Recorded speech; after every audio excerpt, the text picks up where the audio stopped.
Good morning, good evening, good day, wherever you are today in this world. I want to welcome you very much to the beginning of our Global Citizenship Week. My name is Stefan Bethmann. I'm the Executive Director of the Melton Foundation, and it's a pleasure for me to welcome you to this session today. As you might be aware of what the Melton Foundation does, we are a nonprofit organization based in the United States, but we are actively all over the world. Our aim is to promote global citizenship as a way to work together across boundaries to tackle problems of today's interconnected world. Alongside with our fellowship programs, the Melton Foundation always tries to reach out and spread the word about promoting an ethic of care for the world and for each other. Since 1991, we have had built a network of about more than 500 fellows or Melton fellows from all over the world, situated in countries like Chile, China, India, Germany, Ghana, Zimbabwe, and Chile. This year, we are really happy to bring global citizenship once again into the virtual world. Of course, with all the challenges we still face today with the pandemic, much of it has transponded into the virtual kind of environment. We still would love to be able to see and promote our mission more in the physical world, but I think what has shown us this pandemic is also that there's so much more potential to make these sessions open for the public, to collaborate with many more people, and to have you in this session as today. We're organizing this Global Citizenship Week as an 8-day event where we'll have lots of very exciting program going on. So today we start with this kind of town hall, but during the week we'll also have another panel discussion, for example, on what's the meaning of global citizenship, how to put it in practice. We have a global ideathon, and you can see the whole program on our webpage, as well as we'll be sending reminders to our social media networks.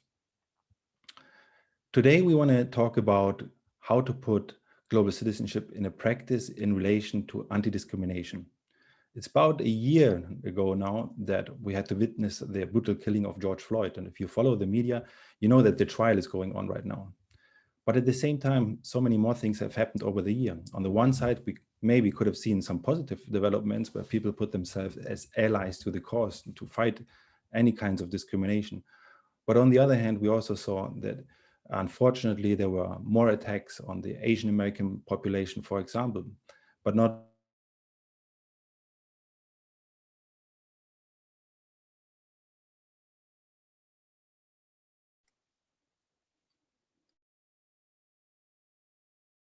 as probably you as individuals here in the call want to confront and feel and know how to do that. The difficulty is, of course, how can we actually make a difference? And this is some things we want to talk about today. So topics we want to talk today about is how can individuals and organizations make a difference, but also exploring a little bit how can we confront our own biases. Many of us think of ourselves as being anti-discriminatory, but quite honestly, we also had to learn within our organization that we are not immune to discrimination. So it's often these microaggressions or biases that we don't know that actually are still very much kind of in our own kind of behavior. To talk about this, we are very happy to have two exciting speakers with us. We have Kelli McLoud-Schingen. She's the president of KMS Intercultural Consulting, which is a global diversity and inclusion specialist. She has more than 30 years of experience in diversity and intercultural field. She specializes in global diversity, equity and inclusion, healing racism, cross-cultural competence, conflict resolution, mediation, storytelling, inclusive leadership. She's based in Tulsa, USA, and has also been very much involved in co-authoring intercultural workshops, just like the Cultural Detective for African Americans, or has been writing or publishing a book about prejudice, bias, and discrimination. Second, we also have a very exciting person from London, which is Manju Patel-Nair. She has worked for 17 years as a teacher and then established her own consulting firm, delivering training in intercultural consultancy, focusing on racial injustice, community cohesion, global citizenship, and development education. Manju is also supporting the Melton Foundation in a process for us to look in our internal operations to help us to really be coherent in what we teach and preach, so that we are really also living inside our organization all the values that we hope global citizenship pervades into the public. But with no further delay, I'd like to pass it on to Kelli. Before that, please look at the chat, where we also will put some community rules about how we want to conduct this session.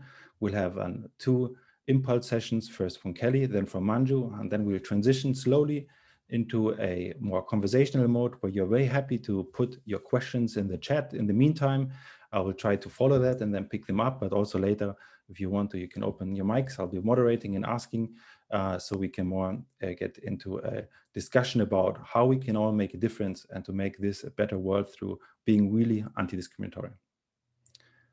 So thank you very much. And Kelli, the floor is yours. Thank you so much.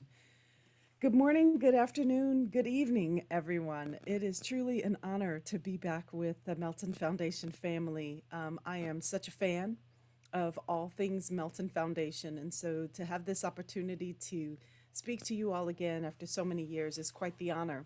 And to have it in this method is even nicer, right? Because then there are so many more people who could be involved in the process as well. So, as my resume, my CV, my bio suggests, I've been doing this work a really, really long time. And, you know, I'm a storyteller. So if it's all right with you, I want to start with a story. You know, I grew up on the south side of Chicago in the United States, and I grew up in the all African American side of town, in a community that was incredibly rich in culture, in community, and in engagement with one another. And I don't believe that my first encounters or understanding of what discrimination was until I left out of that safety net of my community. There was an area in our town that was a forest preserve where a lot of people would gather to have a big, picnics and family gatherings and, family reunions, etc. And we all knew that it was separated by a street. And at a certain time of day, we knew that we needed to leave the park because it was then the white park at a certain time of day. And when that happened, we knew that we needed to be gone by sundown, because if not, then we were going to be chased out of the park. And I experienced that at a very young age. So I knew then that it just hit me with a question of why. It started me on this journey of the work that I do because I was curious. Why? Why do we have to leave at a certain time? Why can't we be in the park at the same time together? Why do they chase us out? It just compelled me to ask this question of why. And that why, I think, is what I'm still seeking to this very day. I want to say that I'm continuing to do the work. When I watched the court case right now of the George Floyd murder, and the things that they are putting him on trial for, I asked the question why. When he was murdered, I asked the question why. When young Trayvon Martin was killed so many years ago with, Skittles in his pocket, I asked the question why. So I continue to chase this question, and I'm not sure I found the answers because it seems so utterly ridiculous that we don't realize that we are more of a family than we are strangers. George Simmel, German sociologist, says that strangers are viewed with suspicion because of the unpredictability of their behavior.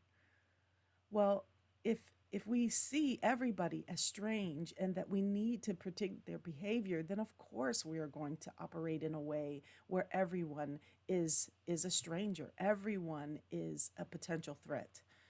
And when that happens, then we create laws, policies, and procedures that begin to create discriminatory practices, right? That keep us from one another and keep certain people from having access to opportunity.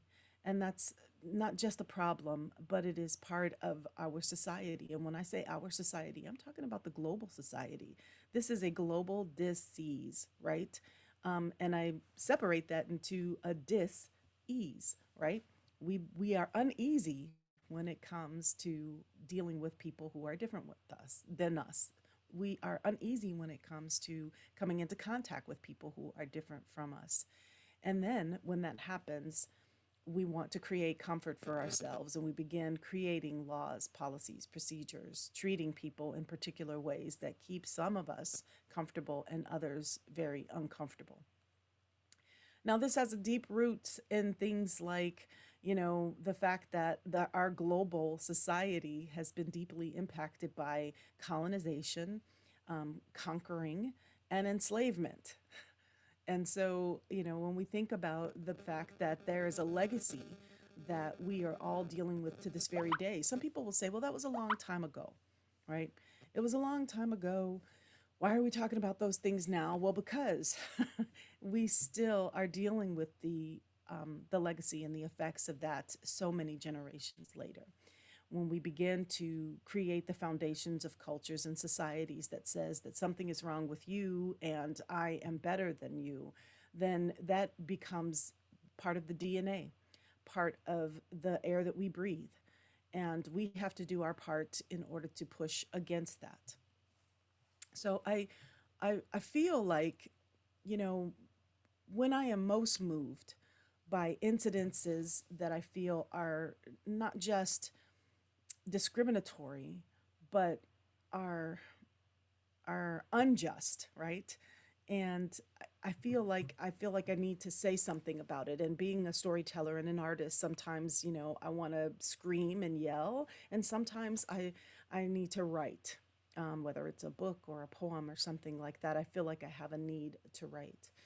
Um, and I think that, I feel one of the things that is most important is that when we come into contact with one another, anybody who is different from us, right? And that's everybody. So everyone is different from me. Even my sister, we were born and raised in the same household, same parents, went to the same schools, and we couldn't be more different, right? So when we come into contact with people who are different from us, we really have to challenge ourselves with being story listeners.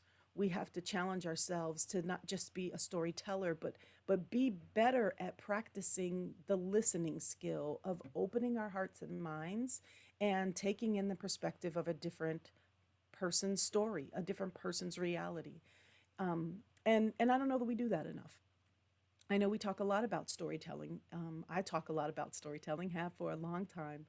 Um, but we don't talk enough about story listening and the fact that that is a skill and that is something that we need to put into place. It's also important that we realize that when we come into contact with people, we want to be seen, right? We want to be fully seen. We want to be seen as we see ourselves. And years ago, I came across a greeting. It's sawubana, sawubana. And that is a word from Swahili, and it means, I see you. And the response is, yebo sawubana. And that means not only do I see you, but my whole being sees you.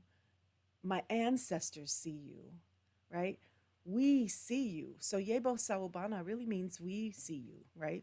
And so it's a deeper way of greeting somebody.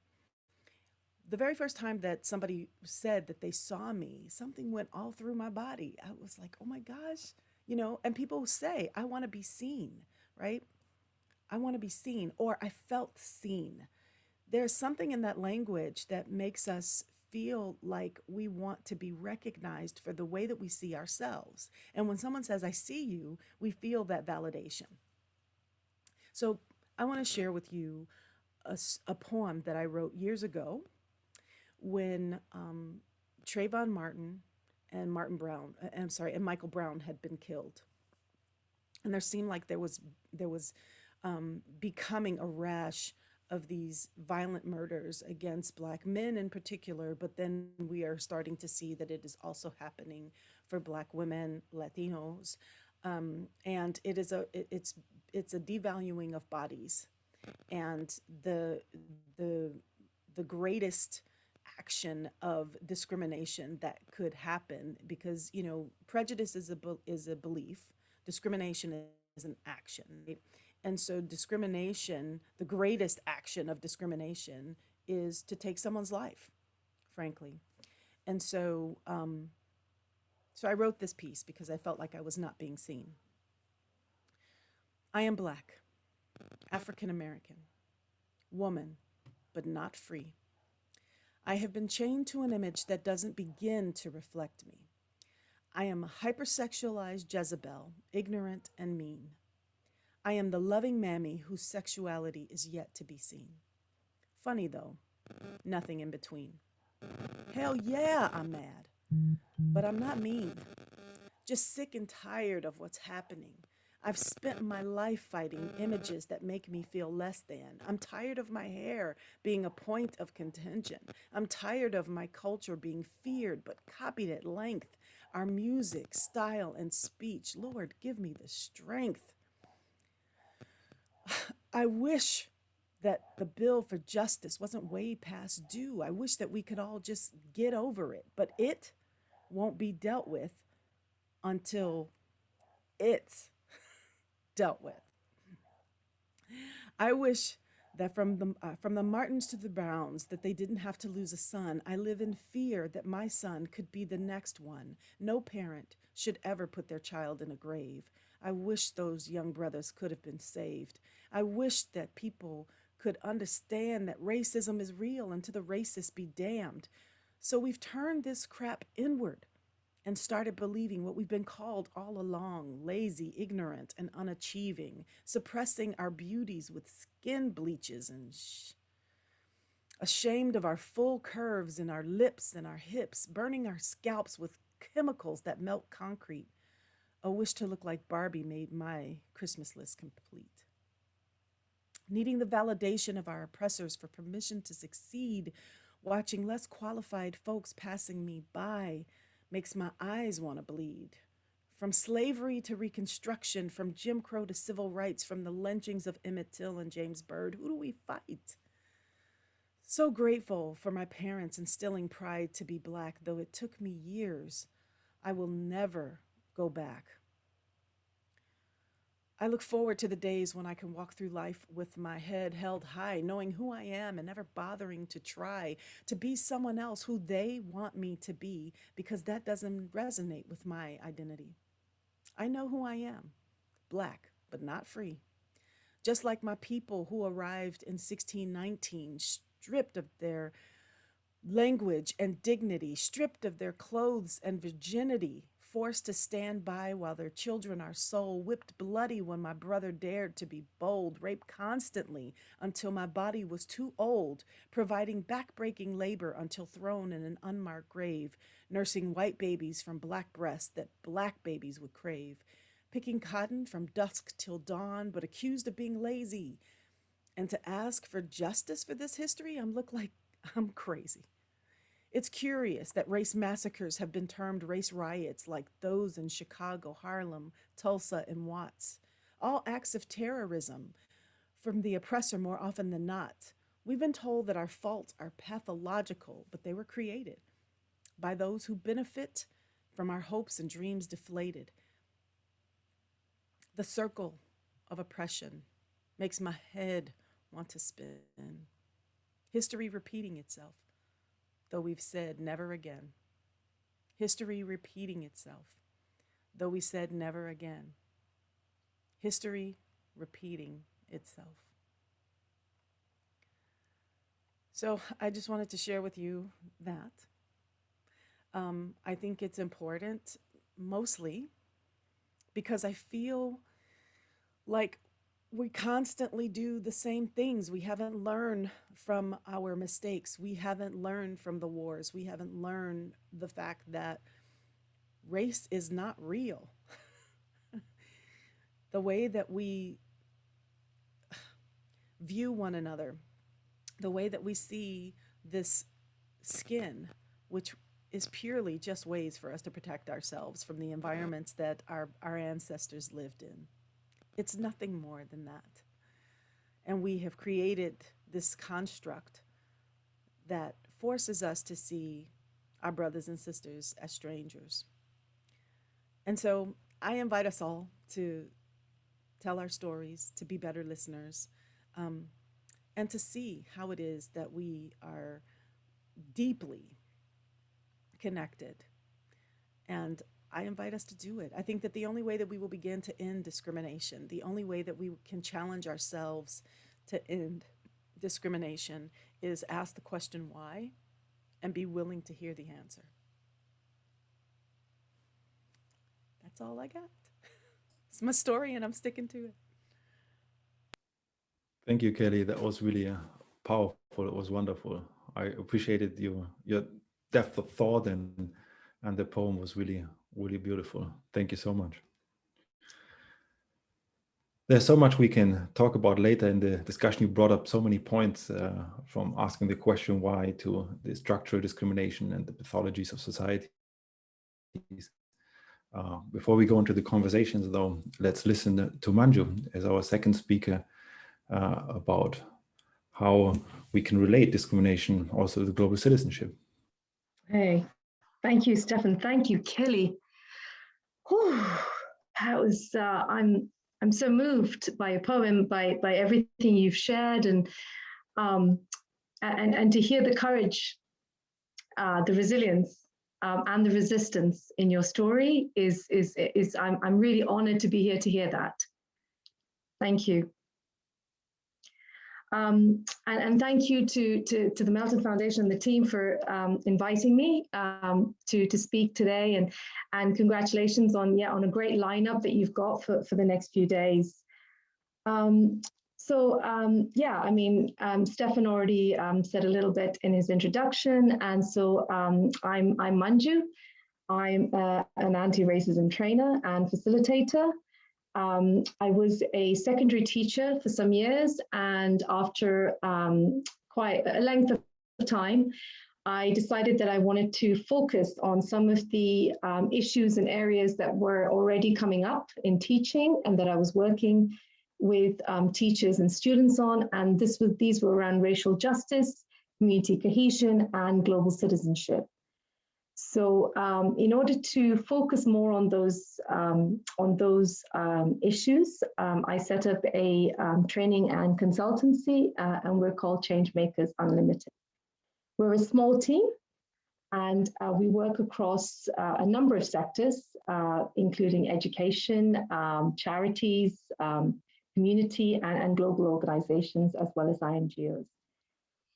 So our work is I would say our work is about consistently responding to challenges based on critical thinking and inquiry around values, power, privilege, equity, and anti-oppression. And that's where the work on global citizenship comes in line with the work that we do around race and resistance. So our work involves deepening participants' critical thinking, disrupting narratives, and challenging certain, some of the things that Kelly was talking about, challenging some long-held beliefs, but all the time acknowledging that we are all at different points in this journey of unlearning bias. So in the work that we do, we focus on the fact that, on what we believe that impactful and long-lasting changes must start with each individual member of staff, and then work through all levels of an organization in order to best serve our communities and our clients. So working at both practice and policy levels, our work pays attention to reflecting on and inputting changes into our own lives, and then across the organizations where we as people take up space and create those policies and those programs. So some of you here would be familiar with this idea of setting safe spaces. And in the work that we do, we encourage that we actively move away from simply reading and understanding to actively doing, to taking action, whether it's in the workplace, in our interpersonal spaces, within our families, or within our communities. And all the while considering what I call the 3 Ps, which is positionality, power, and privilege in the spaces that we occupy. When we work with groups of people, what we're doing is we're collectively building spaces of learning and dialogue And at times, the dialogue gets uncomfortable. And that discomfort is inevitable, because if we are passionately advocating for a world which is free from discrimination, then we have to be prepared to lean into that discomfort in order to explore issues which are not always easy to talk about. And for it to be truly transformative, the work starts within. The healing and this healing and this change happens through dialogue. Well, that's one of the ways in which it happens. So one of the questions that we ask is, how do we practice what we preach? So the work that we do is anti-racist. We're doing first for ourselves, and then for our families, our friends, and the places where we work and study. And we believe that this is how we role model the change that we say we want to see. So if we're looking for changes in our teams, in our programs, in our organizations, the self is never really separate from those things. So a commitment to justice has to run through every space that we participate in. Whether we are activists, parents, siblings, aunties, carers, or whether we are managers, CEOs, support staff, or board members. And so our aim is to bring people into those shared spaces for community building, particularly around race and identity issues, to engage hearts and minds to create change. And that means, moving from high-level anti-racist policies to actionable practice. What are we doing daily? But into all those spaces and places, we always say that we need to bring what we call courageous compassion. So we're challenging, we're challenging, but we're challenging with compassion, with understanding. Global citizenship and anti-oppression work is about disrupting narratives. It's about challenging long-held beliefs, but all the time acknowledging that we're all at different points in this journey. So as practitioners, we're asking that, what we're asking people, what we're asking organizations to do is to try on new glasses, right? To see the world, to see themselves through a different lens. But not everyone's going to adjust to that at the same pace. I mean, I should know, I've recently had to start wearing varifocal lenses. It takes me a while. Things are a little bit all over the place. I'm sort of a bit giddy at times. And at times I just want to take those glasses and throw them away. And I want to go back to, wearing contact lenses where I can't really see stuff, but it's okay. It's easier to manage, right? I don't have to get used to that feeling of discomfort. But I think we need to expect and accept that this is how it is, that people are going to put the glasses on, want to take them off, put them back on. So what I remind myself is that this is the work of head, heart, and hand. And those people that are stepping into these brave spaces, many are taking small steps, but they are willing to question their thinking. So taking action begins with personal reflection on our socializations, on our worldviews, and it means interrogating the privileges and the positions that we hold. So from that, we understand that this is not work that happens in a few days or a few months. I have to remind myself to be patient and take that sort of long view of transformation, especially as much of this work, we're talking about a transformation of the heart. And Kelli's story reminds us of that. That we think, we say we're going to do it differently, but without that transformation of the heart, there is where I think, this work is seated. So my commitment has to be to do the work every day, because the way I see it, anti-racist is not about who I am. It's about what I do. An anti-racist educator has to work in responsive and affirming ways that include respect, that include and that value a variety of lived experiences. We need curiosity and courage if we are to engage in anti-racist dialogue. And then when we then move to make, concrete, actionable plans, it can often feel very overwhelming. So when we're doing this work, we have to make sure that those concrete, actionable plans are things that we can change within our sphere of influence. Okay, so what does that look like for each of us? If you're a student at university, if you're someone who's been involved in a global citizenship project, how is that different to, say, a CEO of an organization? It has to be something that's within our remit, something that's within my sphere of influence. So, so that I actually have the power and influence to change. Next, I think it's important that the change that you want to make, it needs to be focused. So, for example, and we need to ask ourselves, are you focusing on raising awareness so that people can be held accountable, for example? Or are you involved in, reimagining organizational systems, which can be very exciting?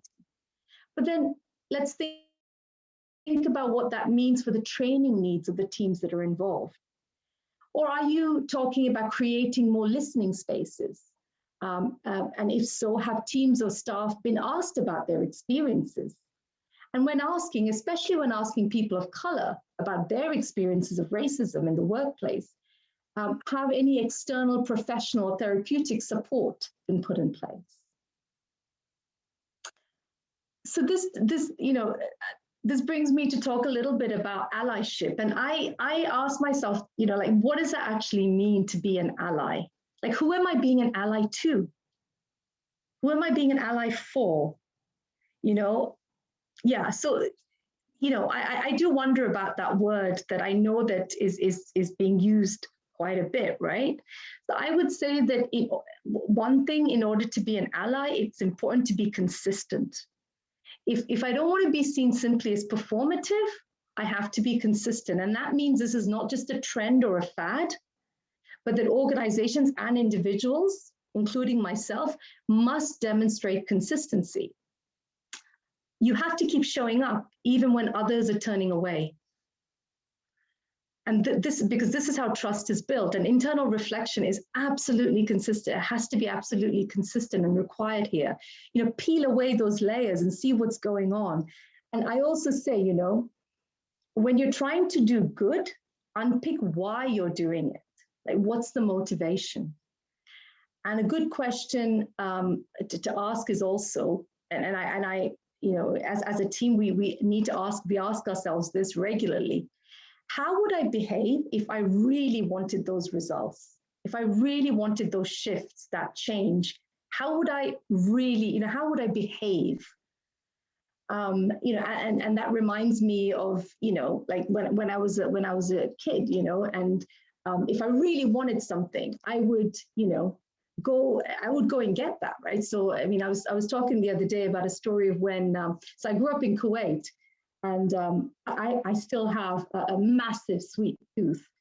I would come home in the afternoon, my mother would go for her nap, and she'd find me when she woke up with my head in the big sugar jar.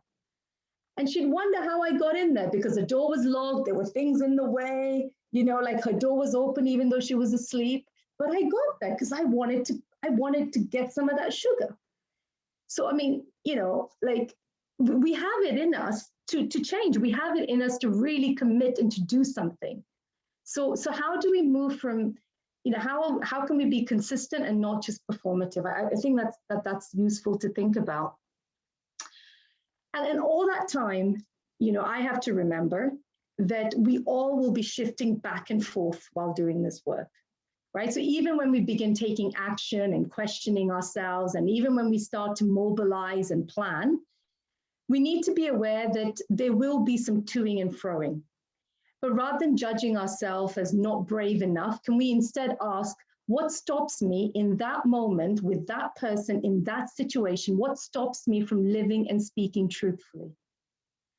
Is it about levels of openness? Is it about truth? Is it about transparency? What am I being asked to risk that I may not be ready to do? That I'm not able to let go of? What, and why might that be? What else do I need to do? So rather than just turning away and saying, I'm not brave enough, or that's just something, I'm not going to go there, I can't go there, I haven't got that in me, let's bring awareness to those moments.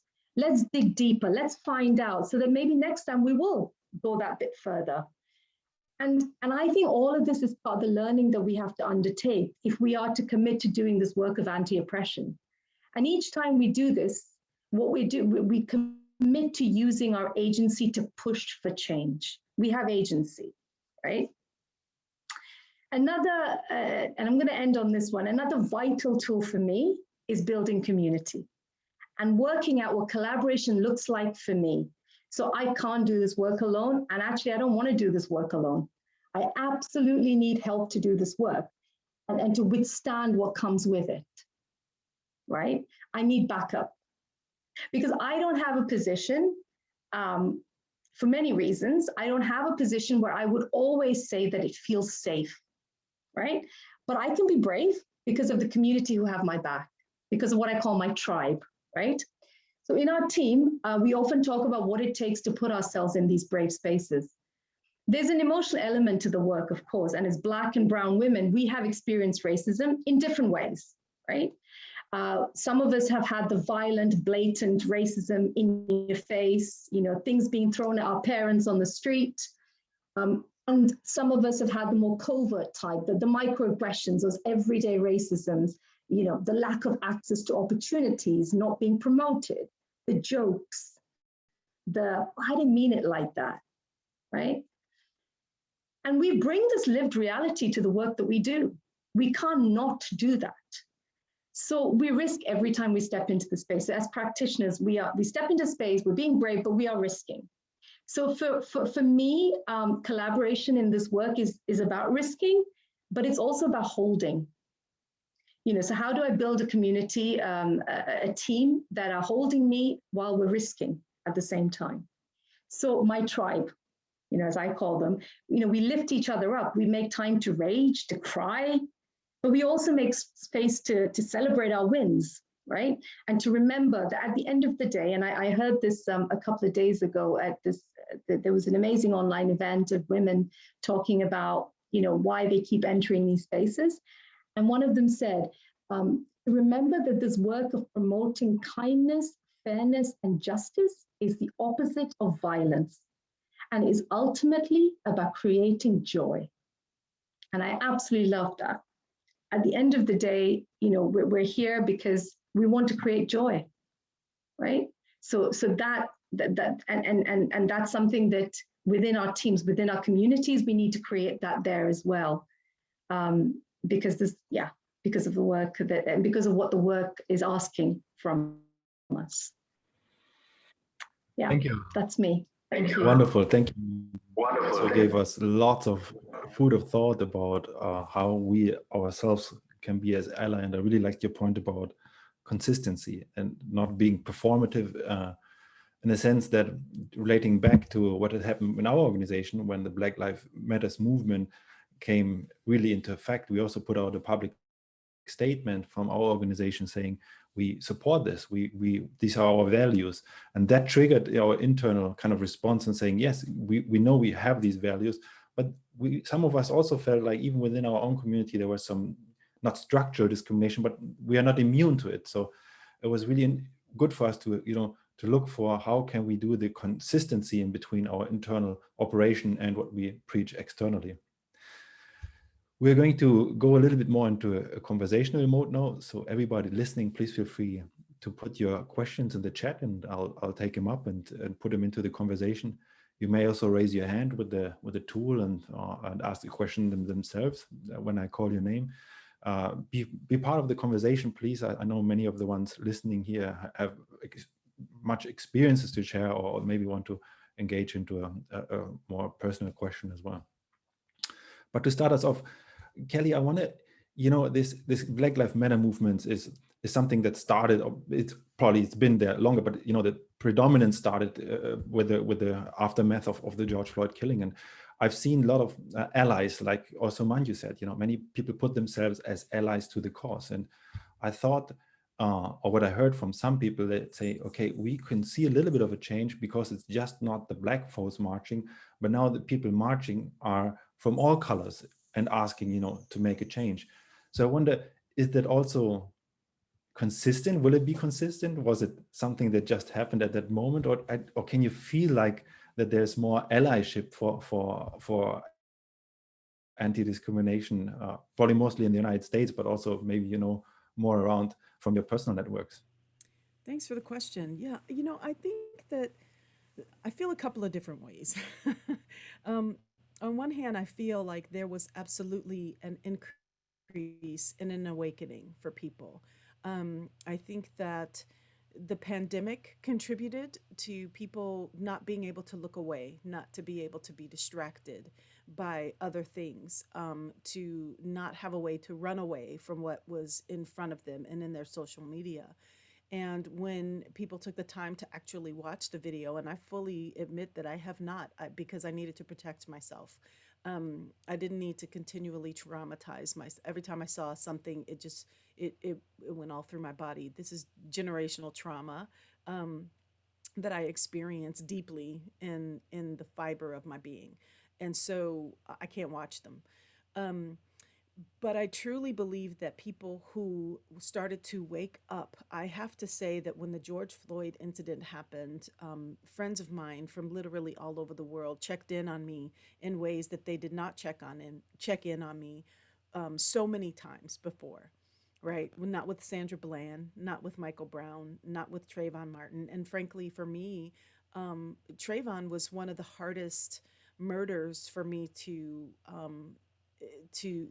to experience, because in large part he reminded me too much of my own son, and it made it too real, and I couldn't breathe, and so it was the beginning of my unraveling, frankly.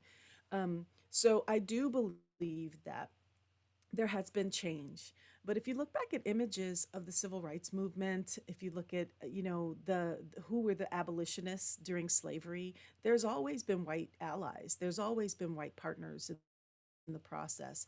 I think that the difference over the last several years for me has come in large part because for a while there was a lot of performative allyship online where people would post things and, take their picture down and only put a black screen, up.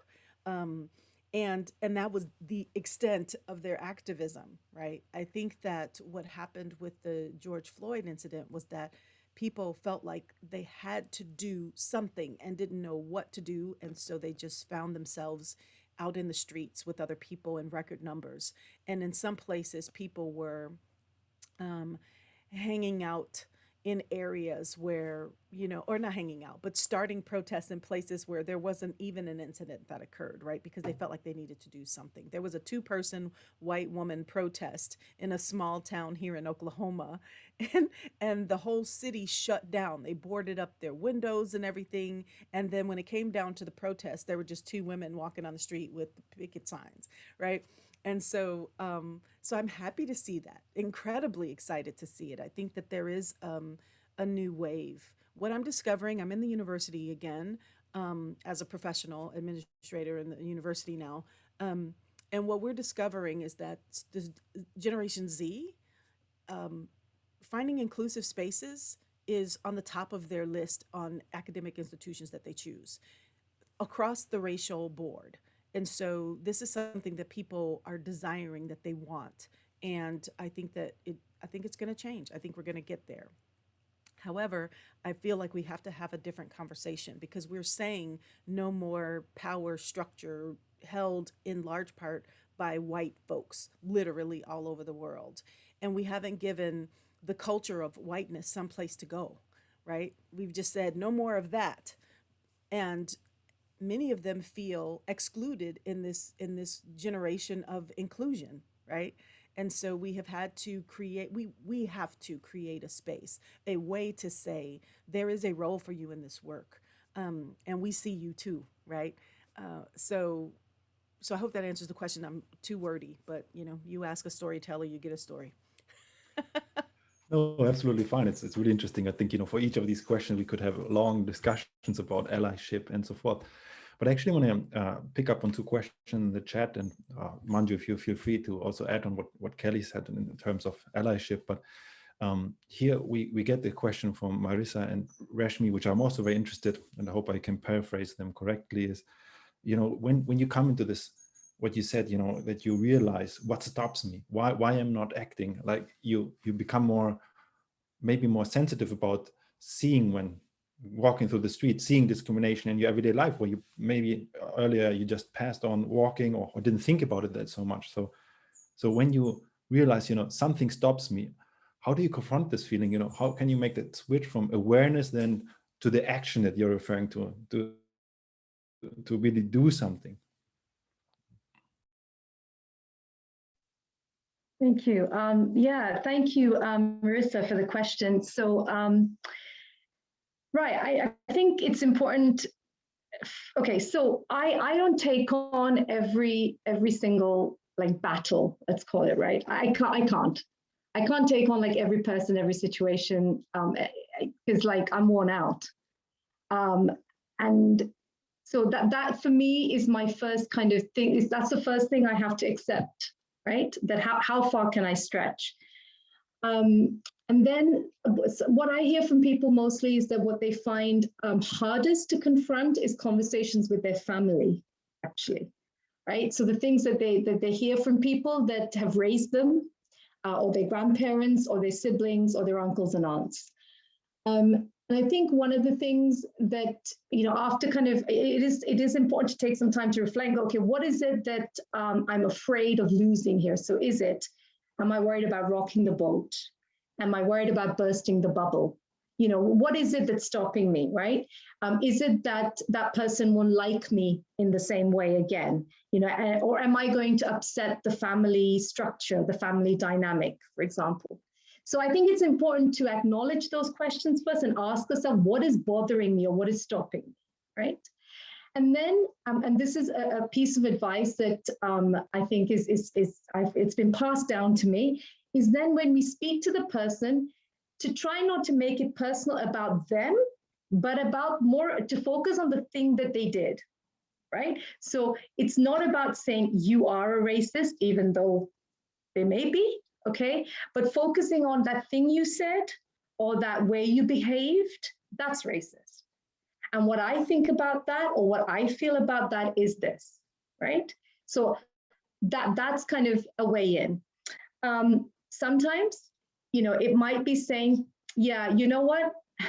Like, I don't want you to say that around me. I don't believe it. I don't agree with you, and I don't want to hear it, right? So, and another thing might be to kind of, I think there's a lot of power in using questions. Things like, well, why would you say that? Why do you think that? Like, did you hear that somewhere? Like, where did you pick that up, right? Or like, do you talk to people about that? What do you hear when you say this sort of stuff? What response do you usually get from people? And often people won't be saying it to too many people, is my experience, right? They've kind of saved it for the special few of us to kind of share it with us. So yeah, so kind of almost flipping it back on them, I think can be a powerful way to get people to look at the things that they're saying and doing. But in all of this, I think it is important to kind of not rush in. Sometimes we do, right? There's no perfect kind of timing for this stuff. But if you can, and I need to kind of really thank my wife for this, because she's always saying, just, when you get a question, just stop and think about it. Like, think about what you want your response to be, right? Because that's how she kind of, that works for her. I try, but it doesn't always work for me, but it's useful, right? Just stop and go, okay, what do I want to say in this situation? And also, who do I want to be in this situation? And we're not always going to be the activist, the demonstrator, the protester. We're not always going to be that, right? Sometimes we're a human being that's really hurt and upset by something someone has said. So I think it's important for me in those points to go away and look after myself first, and go to my tribe and kind of get it out and get some advice and get some wisdom before returning to that situation. I hope that's been helpful, the kind of ramble. Absolutely. Around it. Absolutely, very helpful. I really liked all you said, you have to pick your fights, because what's also in a question here in the chat, I think many people that are in the social activist sphere, not only anti-discrimination, but maybe poverty or child poverty or any other things, they get so worked up in their things that they don't take much care about themselves, about their self-well-being in the fight. So it's something, you cannot save the world only by your own. And that's why I think it's so important what you mentioned. It's about having tribes, having support, having a network that is helping, supporting you. Yeah. So, looking at that, Kelli, I was wondering, here's a question, like, what is it that really motivated you to get into that space a little bit more? But also, when talking with people, what I realized is, and maybe a little side story to that, is we hosted one of our global meetings in Ghana a couple of years ago, and we moved, many people came from our friends from the United States to kind of rediscover their roots, because Ghana has a very strong history of having slave castles. So we visited these slave castles and we saw all the atrocities that happened there. We went back and we had reflection sessions, and in these reflection sessions, me as a white German tall guy, I realized, how many things I didn't know, even though, it was so evident there. But then in this discussion we had afterwards, all these things about microaggressions, micro-discrimination came out. So some things I really honestly wasn't aware of, and I felt a little bit ashamed. And I thought my responsibility now would have been to even make more. But I feel like I don't know how can I detect my own kind of biases in a little way, to be reflective. It's something sometimes challenging, when you are not having experienced discrimination. It's a little bit weird, but you want to be different. But what can you give people at hands that want to work on themselves to detect their own kind of stereotypical things that they might not intentionally want to hurt anybody else? Excellent question. Thank you so much. There's a number of different things that we can do, honestly.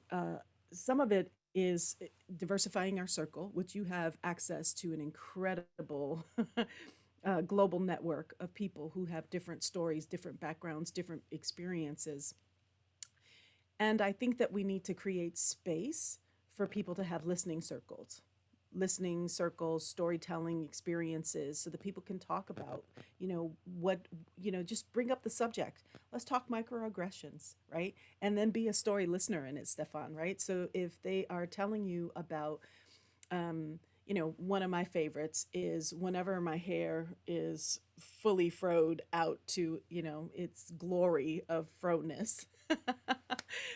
I am always amazed at how people who I don't know feel like they have access to my body by coming up to me and just touching my hair, without asking, without knowing me.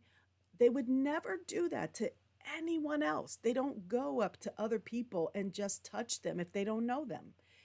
And so I think that when experiences like that happen, or people tell you about that, if it happens the first time, I can, write it off as a curiosity.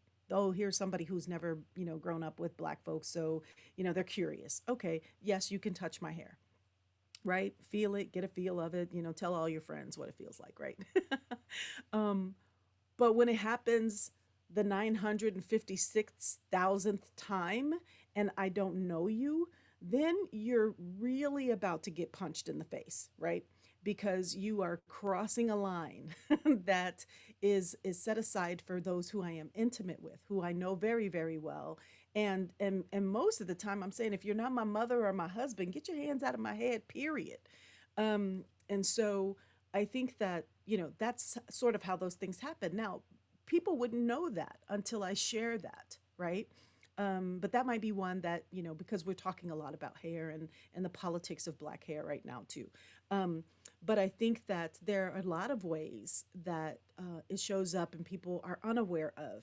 But when it happens, I think that, we have to find those ways to educate ourselves. So asking questions to people who you know well, not people who you don't know well, people who are willing to share with you their story and experience and can walk you through the process. Otherwise, it's intrusive and you're taking out your journey and your learning experience on somebody else, right? You're learning on them versus doing the learning for yourself.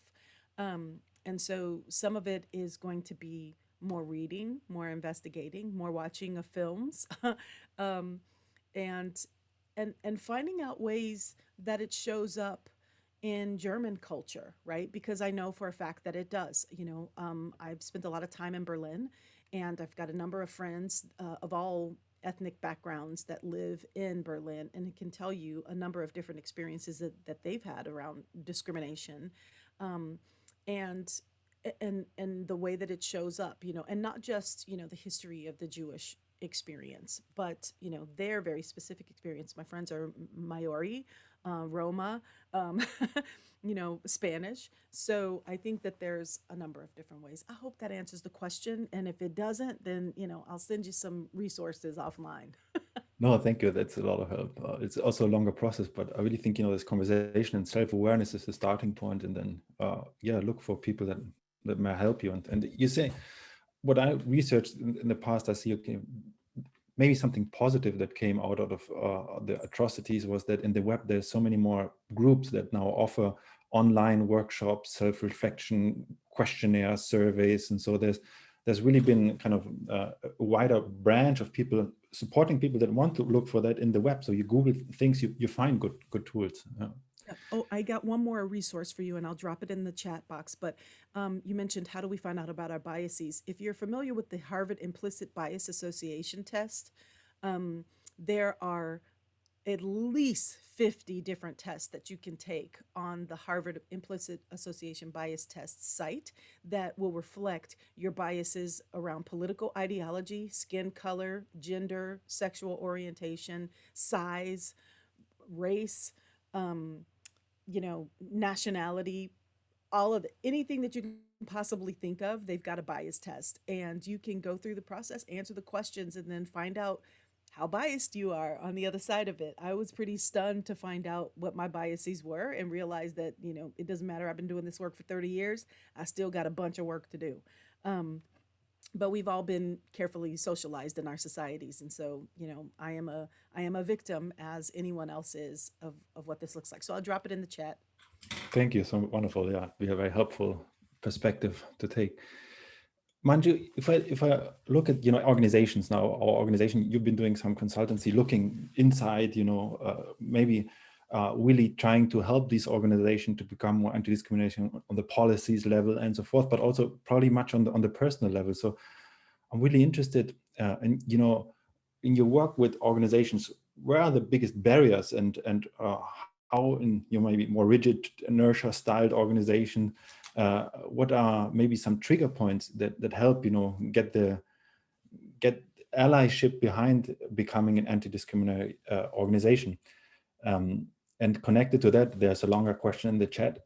It's maybe also related to organization. I think the question is more about societal evolution. Is it often that it needs a crisis or trigger? Does it need some kind of explosion or so actually to do that, because otherwise change in an organization wouldn't happen? Okay, yeah.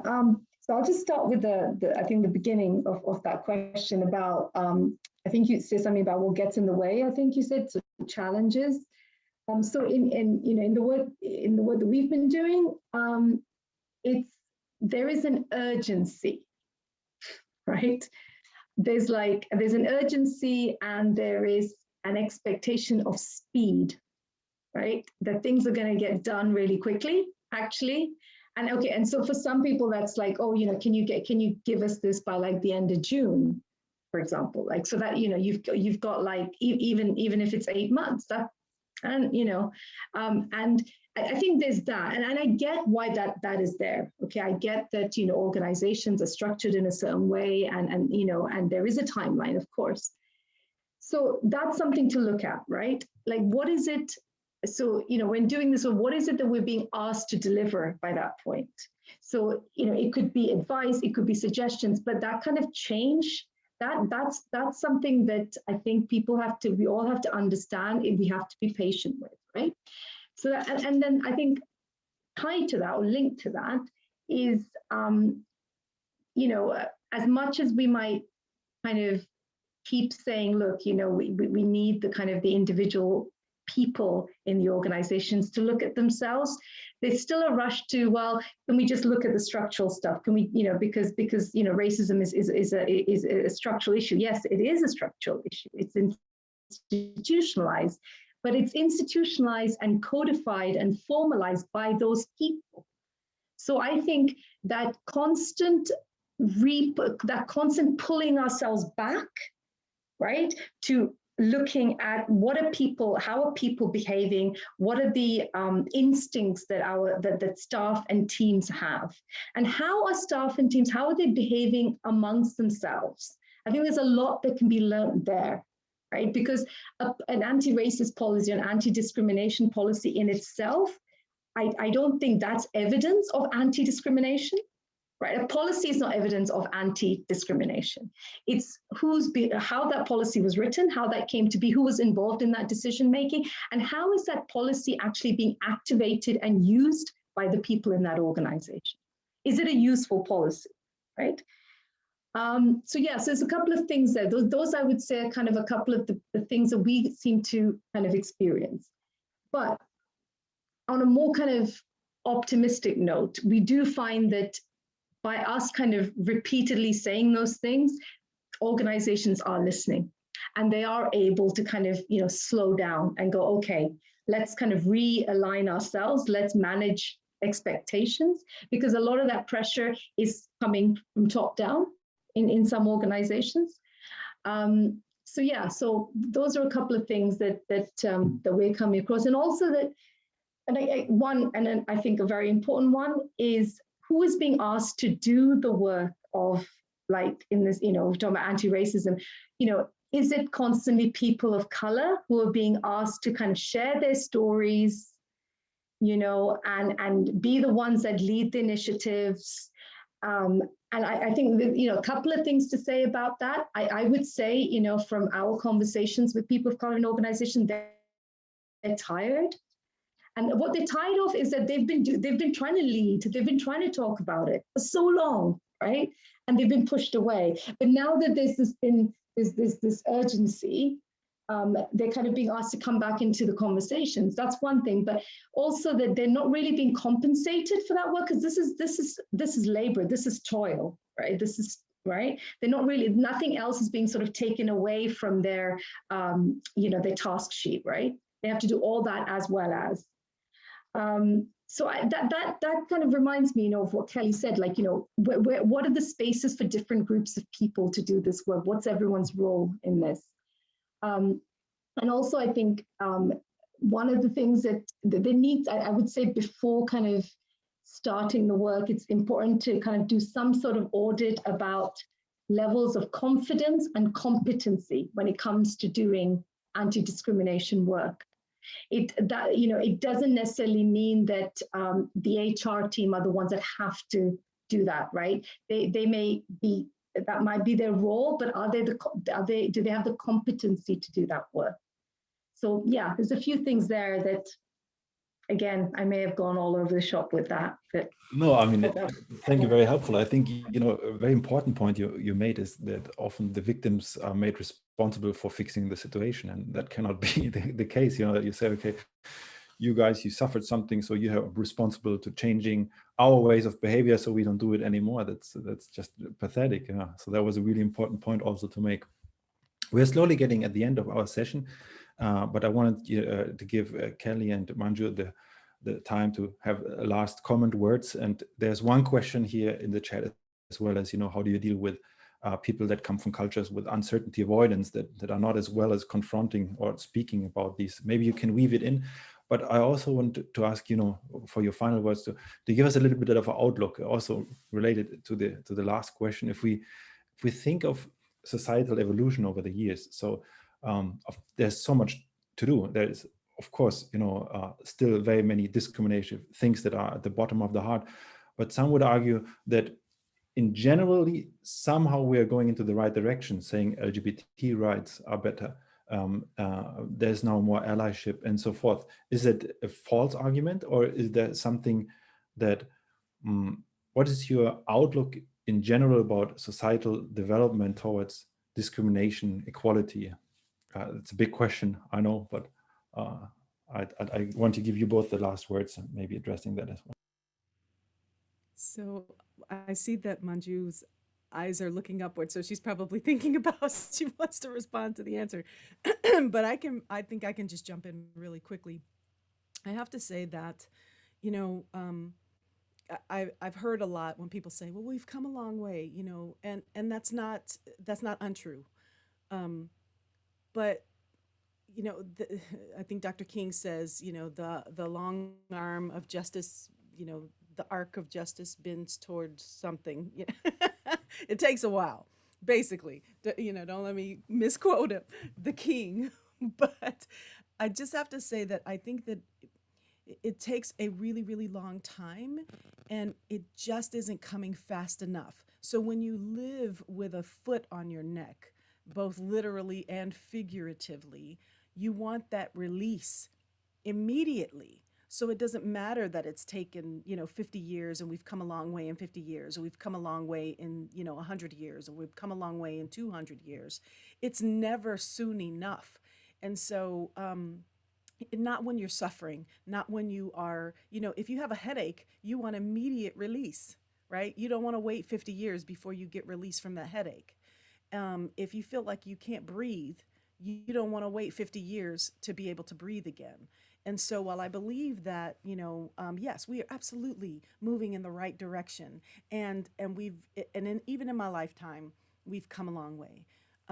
Just not fast enough and not soon enough. I would love to end racism and discrimination by next Tuesday. Um, but I'm feeling pretty confident that because we don't learn our lessons, that, you know, we're not going to get there. So I guess I will, you know, just continue to work my lifetime so that, you know, at least in 3 generations, my kids can, my descendants can say, we're still not there, but at least we're better than we were 300 years ago. Thank you so much, Manju.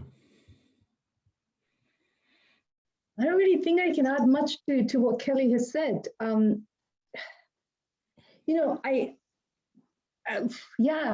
let me think. I think one of the things that I remember learning and is that, you know, anti-racism it's about redistribution of power, wealth, and how space is occupied. So until that's happening, like really happening, right? So some people are going to have to give up power, right? People are going to have to give up some stuff. And that doesn't mean they're completely out of the picture, though. They may just have to take a slightly different role somewhere, right? And so I think questioning what allyship means, sorry, I come back to this, is quite important, you know, because somebody, you know, allyship, I think, is about kind of not being in the limelight, but setting up, but helping to put up structures so that those people that are the victims of discrimination and prejudice can be in the limelight, right? So that they can have power. So it's about empowering. So I think, and I would also say that I think feels that there is a bit more of a shift towards kind of stepping into a different politics, right? But I would agree with Kelli that it's not happening at such a great speed, I would say. But as long as we're doing this here, like you're doing here, like if communities are coming, if people are coming together, I think that's definitely a way forward. So yeah, those big shifts need to happen, but this is also important. This is how I think we get there. Thank you so much. We are slowly at the end of our time, but before we close, I'd want to invite every participant to participate in a short poll about the session, so we get some direct feedback, which is launched. You should see it on your screens. Be very thankful if you could take a short time to answer these questions. In the meantime, I'd like to invite you very much to also participate in all our activities during our Global Citizenship Week. I'm sure some of my colleagues will share once again the link of the program in the chat. We are having lots of interesting activities in that week. So intercultural activities, also a showcase of artists celebrating global citizenship from Bangalore, but from all over the world. On next Thursday, we'll have a wonderful session about talking about the essence of global citizenship. And global citizenship is very much connected to many of the topics we addressed today about diversity, equity, action, doing something. But it probably can also be a lot more. But it's a kind of a fuzzy concept, but we really want to know how can we put it into practice. We'll also have a very interactive ideathon, which is quite fun, where you get to develop with people from all over the world activities, really action ideas about how to put global citizenship into practice. These can be, for example, workshops about anti-discriminations, things that how you create allies, and so forth. It's really open for the groups to define and to do what they want. So it was really something that we want to do. So thank you so much for everybody on the call. The session feedback, I'll want to end it now. And what I think here, I can share the results. So everybody also sees a little bit what come out of it. I'm very happy that people are very happy with, especially the speakers here with 100%. And I can only say the same things. Thank you so much, both of you, for your time. You're really very people, which I think, are aligned with our mission, vision, and we're so happy that we as a foundation can collaborate with people like you. So thank you so much, everybody. We'll see you. Please take what you heard here to your heart, mind, and action. Ask the question why, and be bold. Be bold enough to act when you see something, and act.